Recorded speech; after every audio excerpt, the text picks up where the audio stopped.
Nitong nagdaang taon at buwan, hinarap natin ang mga hamon ng kalikasan.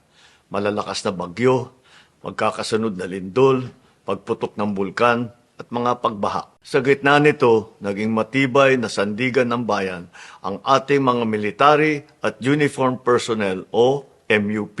Hindi rin nawawala ang banta sa ating seguridad. Ngunit panatag ang sambayanan dahil nandyan ang ating kapulisan at kasundaluhan. Ang ating mga MUP ang unang sumasagot sa tawag ng tungkulin kahit kaakibat nito ang mga banta sa kanilang kaligtasan. Sa lupa, tubig o himpapawid, hindi kayo nagdadalawang isip na magsakripisyo ng inyong kaligtasan para sa kapakanan ng bawat Pilipino. Bilang pagkilala sa inyong walang sawang paglilingkod, dedikasyon at husay, ating itataas ang base pay ng MUP. Kasama rito ang lahat ng military and uniformed personnel mula sa Department of National Defense, Department of Interior and Local Government, Philippine Coast Guard, Bureau of Corrections, National Mapping and Resource Information Authority. Ito ay ipapatupad natin sa tatlong tranche sa January 1, 2026, January 1, 2027